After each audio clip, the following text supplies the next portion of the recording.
There's a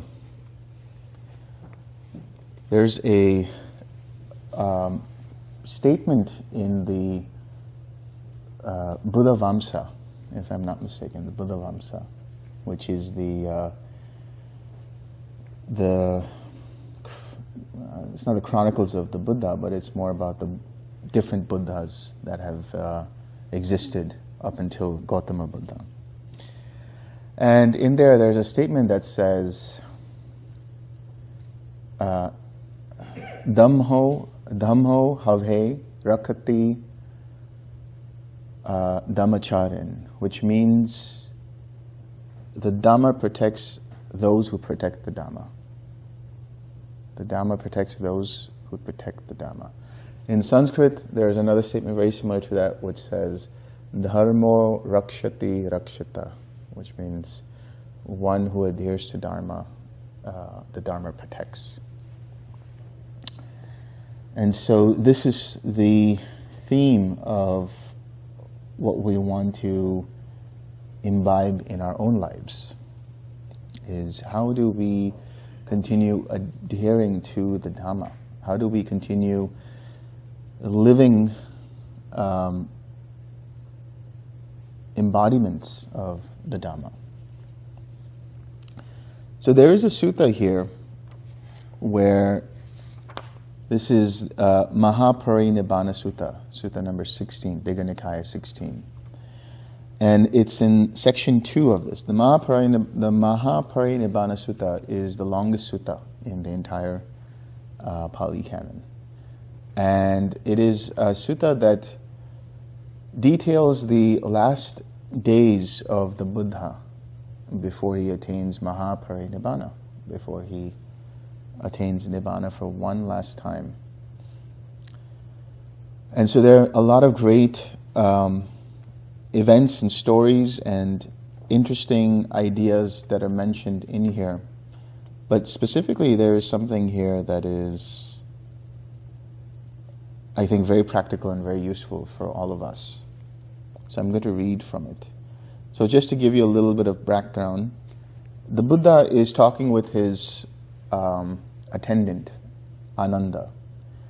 And he's telling Ananda, all right, well, Ananda, this particular monk has attained stream enterer, this particular monk has attained anagami, this particular person has become an arahat, or this particular person has gone to this particular heaven, or this particular section of heaven, and he's destroyed these many fetters so far, he's yet to come in this life, and all of these things he says.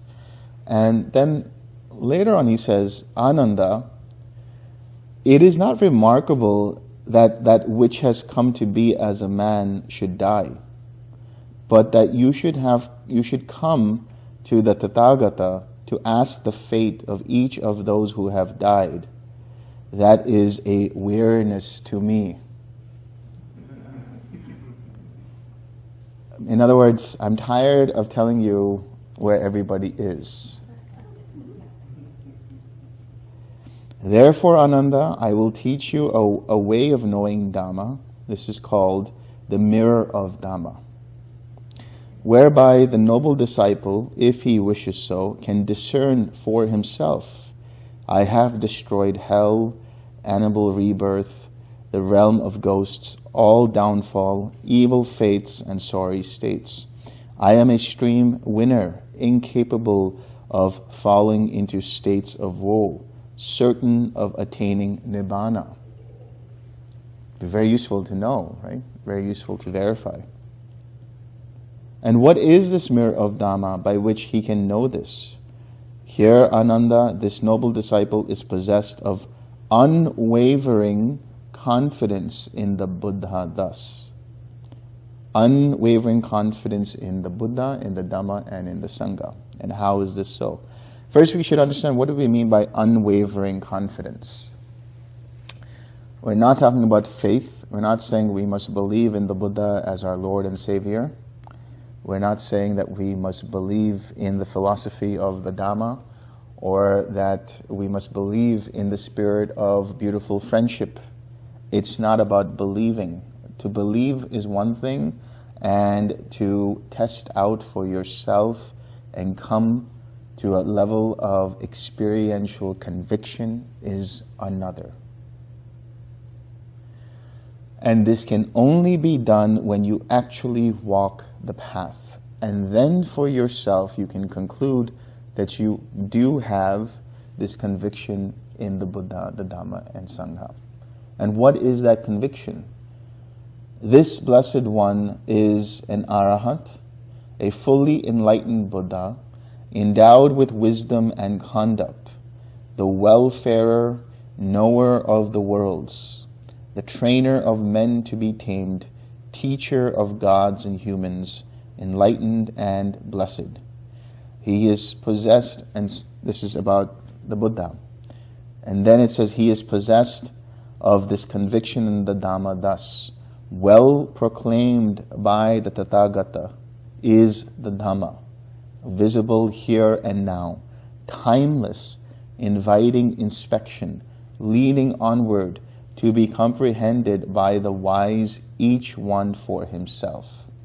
And then it says about the Sangha, he has unwavering experiential conviction in the Sangha thus.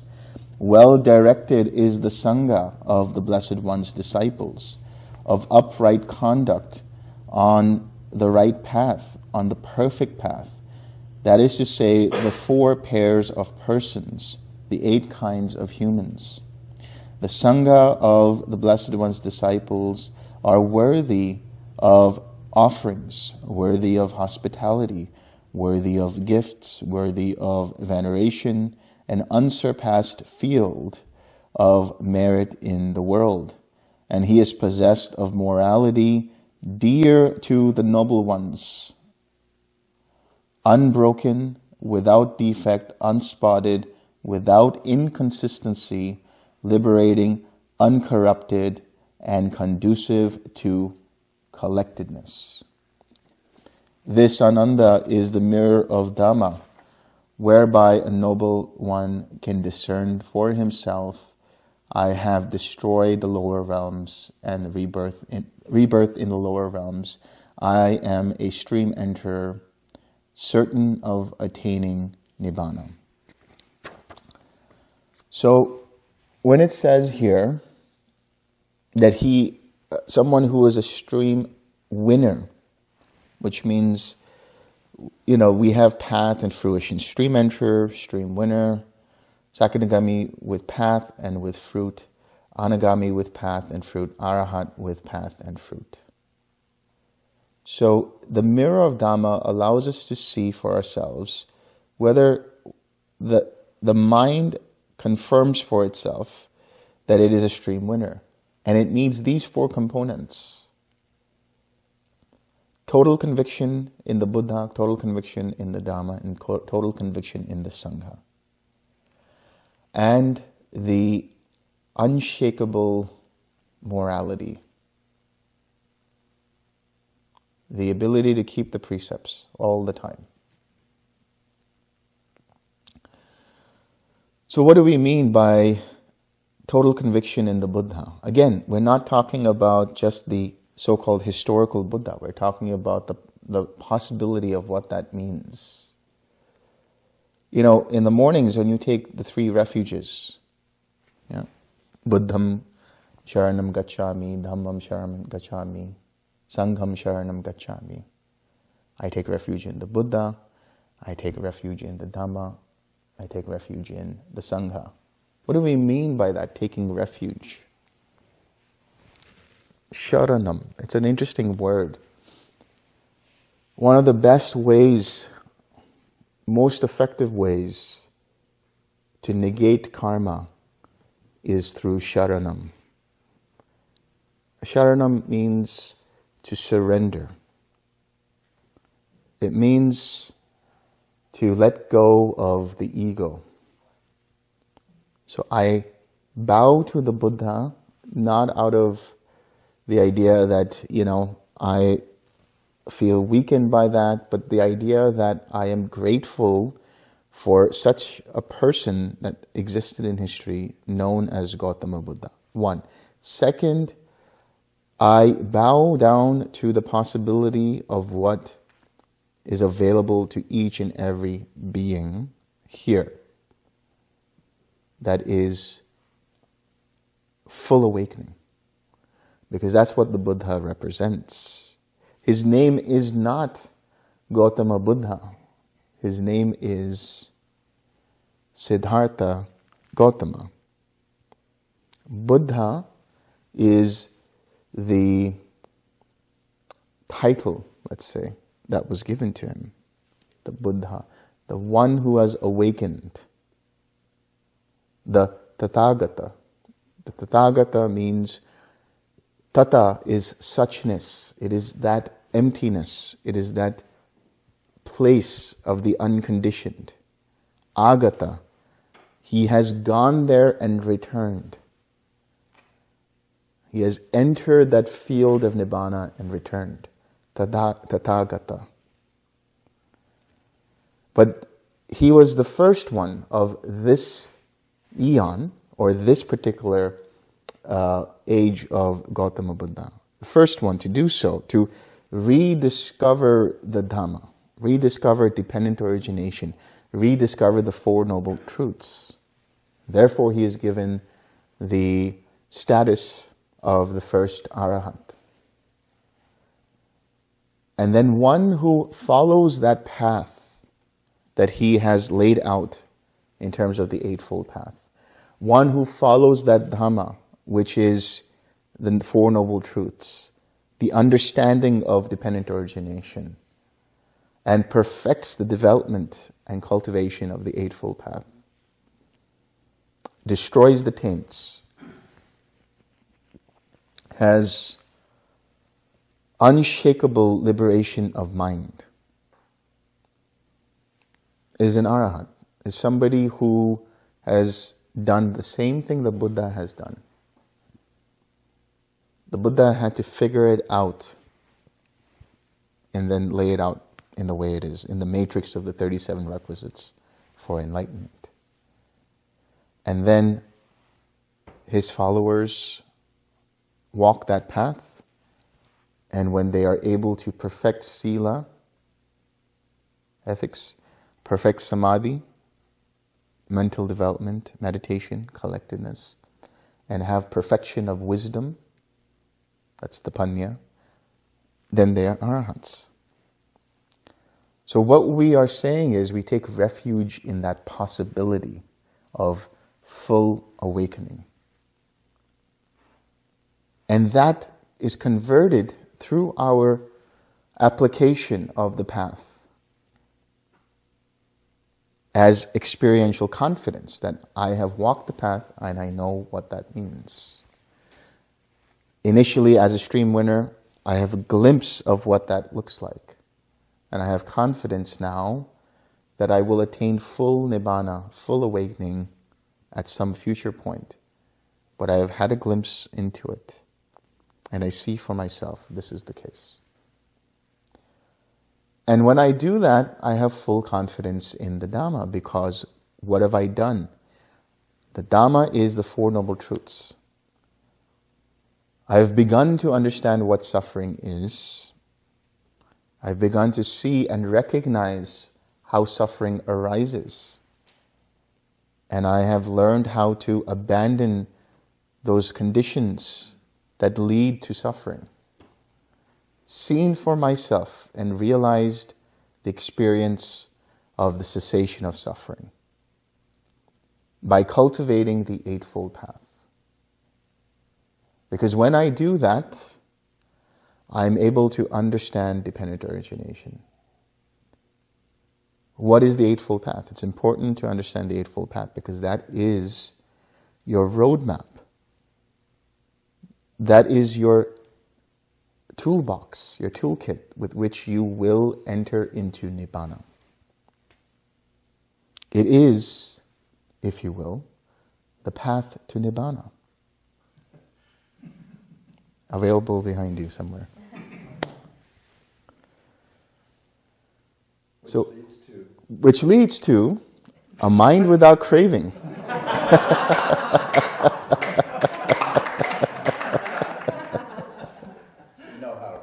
Oh yeah.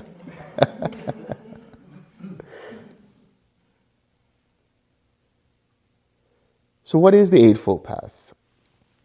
You've heard me say this many times, but it's worth really allowing it to seep into the mind. Right view, right intention, right speech, right action, right livelihood, right effort, right mindfulness, right collectedness. Right view on a mundane level is the understanding of karma. That intentional actions have consequences. That's the basis of mundane right view. But on a more profound level, it is the recognition of the Four Noble Truths. The realization that these truths are available to everyone. That they are there whether you believe in them or not. You can choose to not believe in suffering, and you can continue to suffer. You can choose to ignore a craving and still be muddied in it.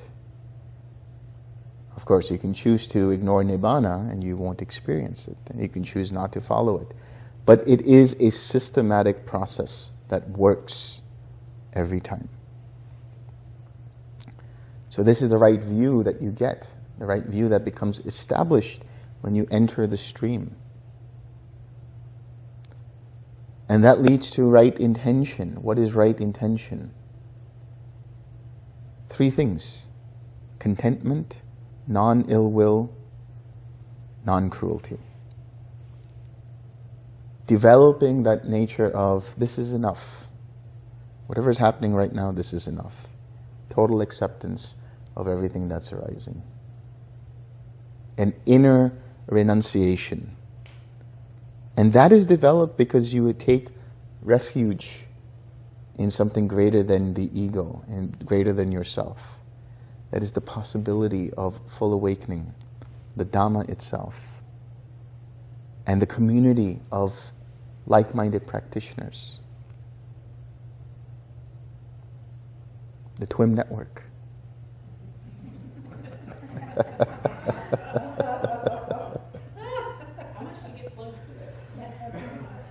No comment.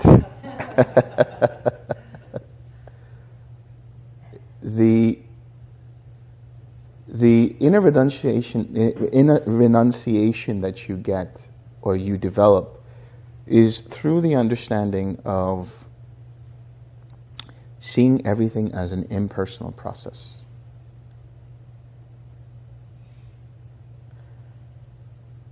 And the non-ill will is cultivated through the practice of loving kindness.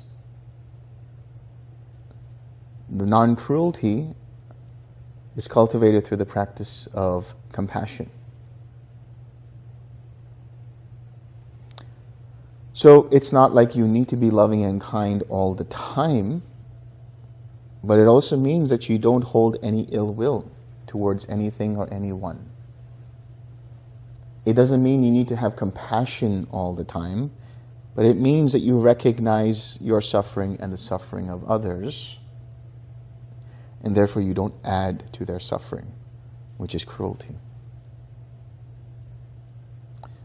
Then we come to right speech. Right speech is abstaining from speech that is false, gossip,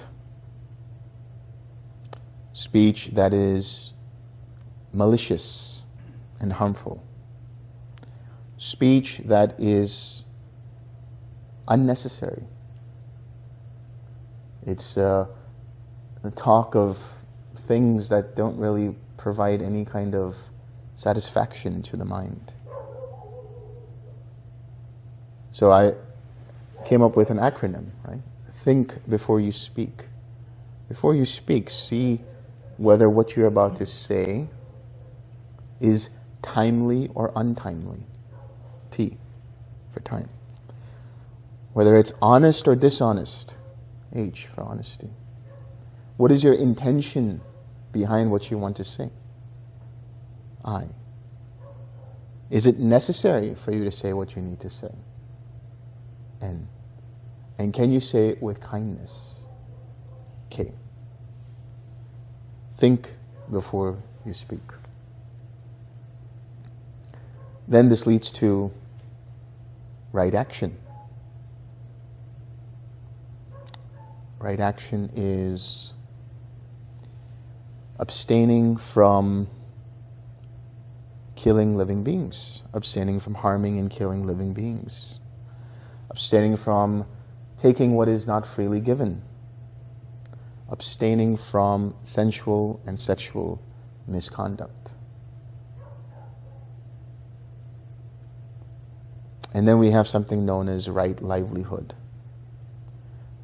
Right livelihood is taking up work or trade that doesn't cause harm to yourself or cause harm to another living being. That's the most simplified way of putting that. When you take care of this part, right speech, right action, right livelihood, you are purifying your mind, whether you know it or not. Because your mind starts to become relaxed. Your mind becomes empty of regrets. And through non-regret, the mind experiences relief, which is known as pamoja. Through that relief, there's joy, which is piti. Right? Through that piti, there is tranquility, relaxation. Through that, or passaddhi, it's known in Pali, there is sukha, comfort and ease in the mind and body. And through that there's collectedness, there's the ability to see things as they actually are, which is the development of equanimity, the disappearance of expectations and anticipation, which leads to disenchantment, freedom from being ensnared by things, and dispassion, and finally liberation. So it starts off with making sure you've got your thoughts, words, actions, and livelihood in alignment with the Dhamma. This is how you protect the Dhamma. When you do this, now you have the equipment for samadhi, for the practice of meditation, which is right effort, right mindfulness, and right collectedness. Right effort is the 6 R's. Right effort is the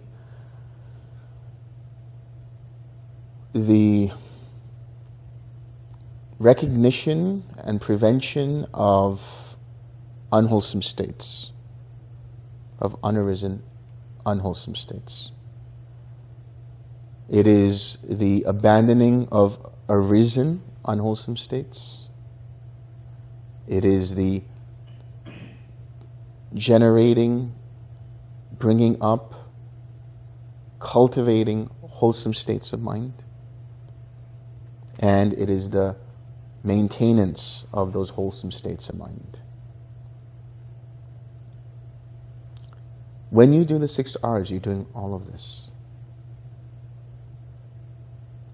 When you practice where you recognize an unwholesome state and you let that go and experience freedom from that unwholesome state, and you bring up or relax into a wholesome state and keep your attention there, this is what you're doing.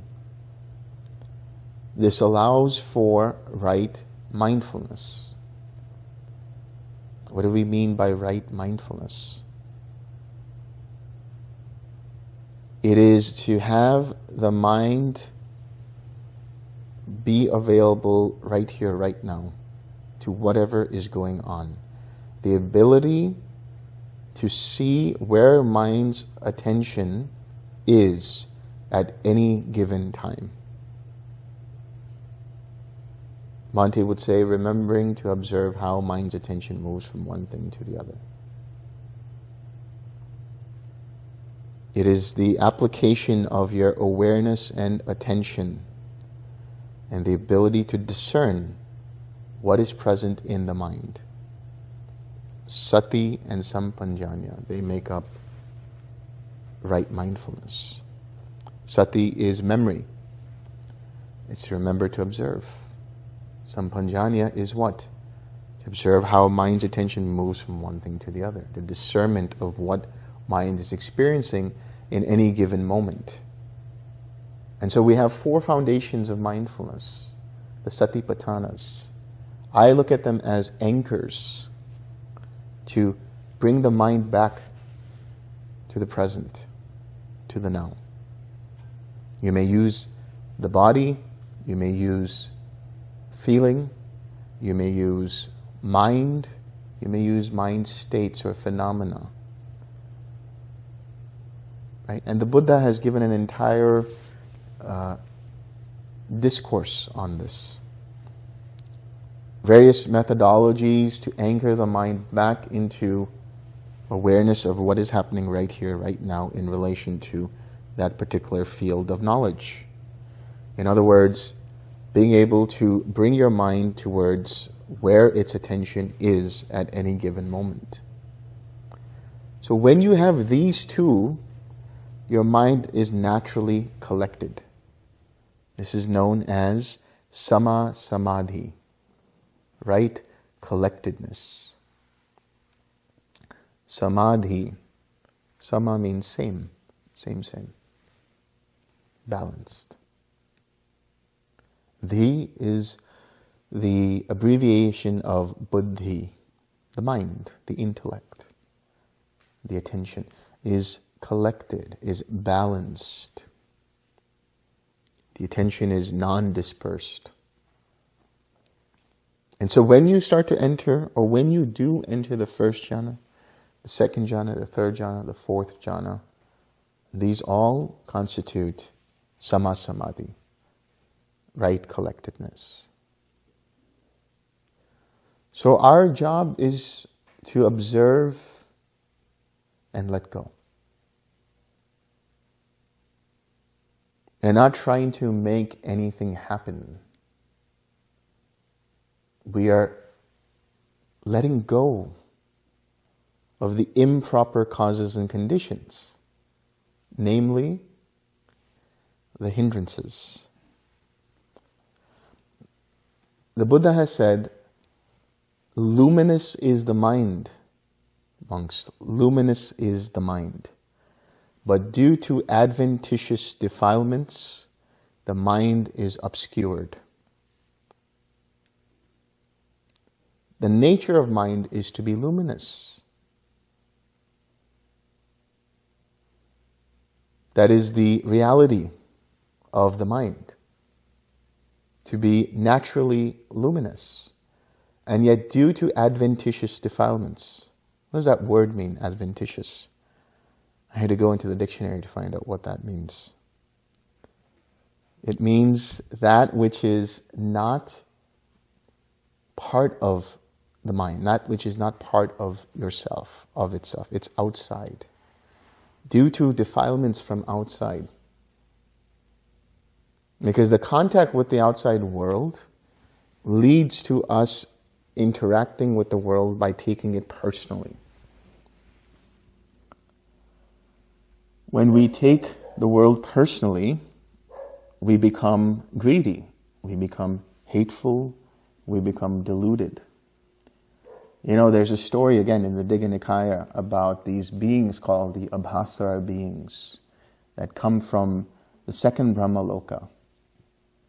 And during the beginning of a new creation, the beginning of an expansion of a new universe, those beings fall into the first Brahmaloka, and some of them become Brahma beings. But others fall into the earth plane. And they start to indulge in this nourishment that's there on this earth. And eventually they become greedy. they become hateful. They become, they want to acquire more and keep for themselves and store it up. And now they identify with the protection of this, the defense against this, and so on. And communities are created. And this story is a story about how humans develop. But at a deeper level, it's a story of how the mind, which is naturally luminous, becomes greedy, hateful, and deluded. Because it overindulges in the outside world. And now it starts to say, these clothes are me, these clothes are mine, this house is me, this house is mine, these relationships are me, this relationship is mine. This is who I am. Creates this defense mechanism in the form of the action of conceit, the activity of conceit. It's important to have boundaries. But what happens is the mind takes everything as, me, mine, or myself, and thereby creates a whole proliferation of concepts and ideas and thoughts. And that's where the birth of the separate, independent, personal self notion arises. The proliferation of that.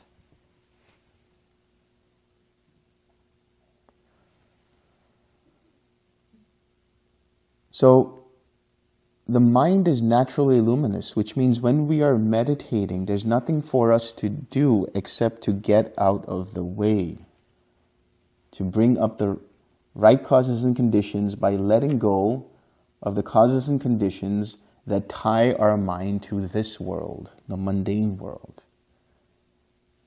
So we start the process of letting go and observe. And through our observation, through our mindfulness, so the letting go is the right effort. Through our observation, that is the right mindfulness. We come to the state of collectedness. We make tiny adjustments, which is the letting go process, to observe and to let go.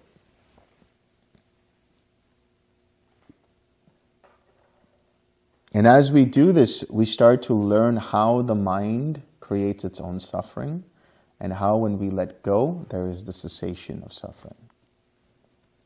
And we go deeper, and we start to uncover those obscurations by going deeper into each jhana.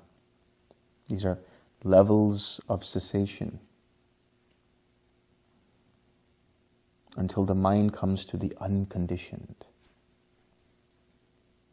the natural luminosity that has been obscured through eons of defilements.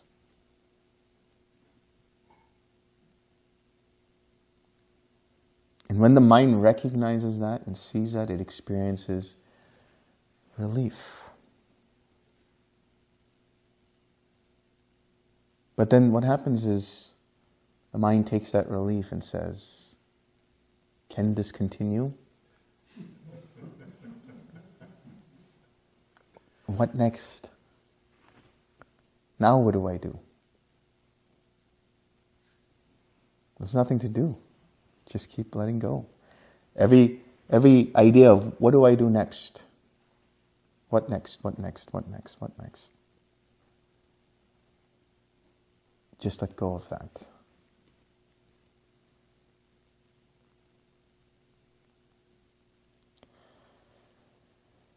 And as you do this, you cultivate what is known as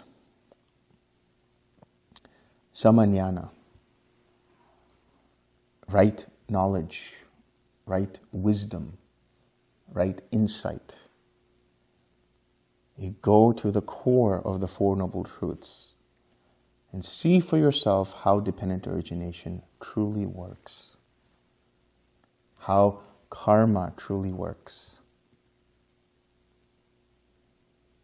And thereby you have sama vimutti, right liberation, the knowledge that the mind is liberated.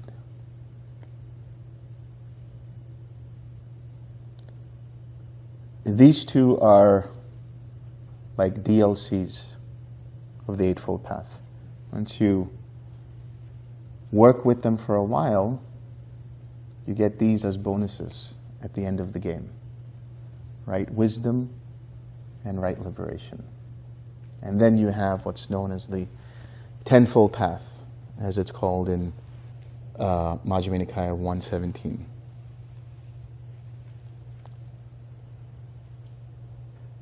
So if there's one thing to do, there's actually two in your practice, is to observe and to let go. That's it. And it's just not in meditation, it's with life. This life that you experience is this movie that you're unfolding into. And when there are difficult scenes, very emotional scenes, you don't get caught up in the movie. You realize, oh, this is a movie. And you let go and just sit back and watch.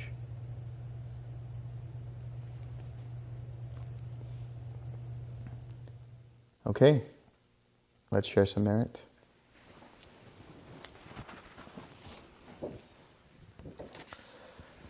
May suffering ones be suffering free, and the fear-struck fearless be. May the grieving shed all grief, and may all beings find relief. May all beings share this merit that we have thus acquired for the acquisition of all kinds of happiness.